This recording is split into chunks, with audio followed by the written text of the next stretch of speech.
आगे बढ़ने से पहले हमारे चैनल को सब्सक्राइब अवश्य करें और बेल आइकन जरूर दबाएं। जब जब महाभारत की बात की जाती है, अभिमन्यु का नाम महान योद्धाओं में अवश्य लिया जाता है। जिस उम्र में आज के युवाओं को ज्ञान नहीं होता, उस उम्र में अभिमन्यु ने महाभारत के अनेकों महारथियों के छक्के छुड़ा दिए थे। लेकिन अंत में भारी पराक्रम दिखाने के बावजूद अभिमन्यु वीर गति को प्राप्त हो गए। लेकिन सवाल यह है कि आखिर मरते हुए अभिमन्यु के कान में कर्ण ने क्या कहा था। यह पल था महाभारत के 13वें दिन का। कौरवों के सेनापति द्रोणाचार्य ने चक्रव्यूह की रचना की। चक्रव्यूह इतना शक्तिशाली होता है कि जो योद्धा एक बार इसमें फंस जाए, उसका निकलना लगभग नामुमकिन था। कौरवों की ओर से सबने मिलकर एक षड्यंत्र बनाया कि वो अर्जुन को इस चक्रव्यूह में फंसाकर चारों तरफ से हमला करेंगे और अगर अर्जुन मारे जाएंगे तो पांडव अपने आप ही युद्ध हार जाएंगे।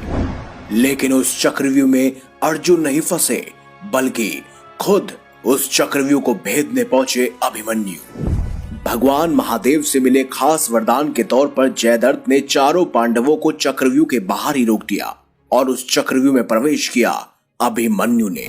जैसा कि हम सब जानते हैं कि अभिमन्यु ने सुभद्रा के गर्भ में ही चक्रव्यूह के अंदर प्रवेश करना सीख लिया था और उन्होंने इसी का फायदा उठाया। वो चक्रव्यूह में प्रवेश कर गए। उन्होंने न सिर्फ गुरु द्रोणाचार्य बल्कि कृतवर्मा, कृपाचार्य, कर्ण, दुर्योधन सभी को परास्त कर दिया था। चक्रव्यूह में घुसते ही उन्होंने हाहाकार मचा दिया। उन्होंने द्रोणाचार्य के धनुष को काट दिया। देखते ही देखते कर्ण के ऊपर 8, कृतवर्मा के ऊपर 5 और शकुनी को 22 बार बाण मारे। यहाँ तक कि दुर्योधन, दुशासन और कृपाचार्य ने जब अभिमन्यु को देखा तो उनकी हिम्मत नहीं हुई कि वो अभिमन्यु का सामना कर सके।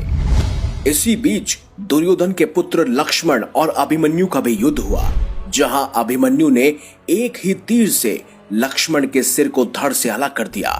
देखते ही देखते दुर्योधन बहुत क्रोधित हो उठा और उसने कर्ण से गुजारिश की कि सूर्यास्त होने से पहले ही इस बालक को हमें मिलकर मारना होगा। अभिमन्यु ही अकेला एक ऐसा योद्धा था जिसने 8 से भी ज्यादा योद्धाओं को एक साथ परास्त किया था। जब द्रोणाचार्य को भी इसके बारे में एहसास हुआ, तब उन्होंने कर्ण से ये कहा कि इस बालक के धनुष को हमें छुड़ाना होगा। अगर इस बालक के हाथ में धनुष रहा तो सूर्यास्त होने से पहले ही पूरी कौरव सेना का नाश हो जाएगा। इसीलिए मौके का फायदा उठाकर कर्ण ने अभिमन्यु का धनुष काट दिया। अश्वत्थामा ने उसके रथ के टुकड़े कर दिए। फिर क्या, 16 साल के बालक के ऊपर 8 से भी ज्यादा महारथी टूट पड़े। लेकिन लगातार बार बार अभिमन्यु सबको परास्त करते जा रहे थे। उसके बाद सभी महारथियों ने एक एक कर अभिमन्यु के ऊपर कई सारे बाण छोड़े, जिस वजह से अभिमन्यु लहूलुहान हो गए। लेकिन फिर भी उन्होंने रथ का पहिया उठाकर युद्ध शुरू रखा और तभी वो क्षण आया जब अभिमन्यु के समक्ष पहुंचे स्वयं कर्ण, और कर्ण ने उन्हें धराशाही कर दिया।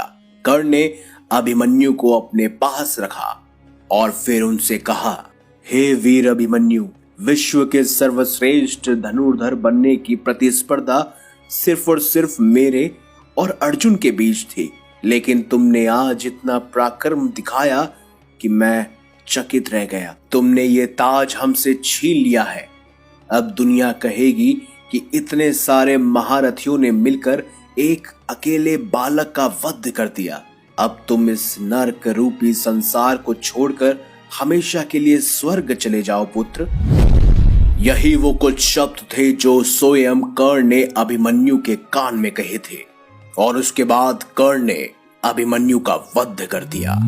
इस तरह एक महायोद्धा जो मात्र 16 वर्ष का था, जिसने कौरवों के 8 से भी ज्यादा महारथियों को धूल चटा दी थी, वो अब स्वर्ग की तरफ प्रस्थान कर रहा था। तो अगर आपको हमारी ये खास वीडियो, ये जानकारी अच्छी लगी है तो इस वीडियो को लाइक करें, हमारे चैनल को सब्सक्राइब करें और ज्यादा से ज्यादा शेयर भी करें। साथ ही कमेंट बॉक्स में अभिमन्यु अमर रहे अवश्य लिखिएगा। मिलेंगे अगली बार एक नई खास वीडियो के साथ। तब तक के लिए देखते रहिए संपूर्ण ज्ञान का केंद्र बिंदु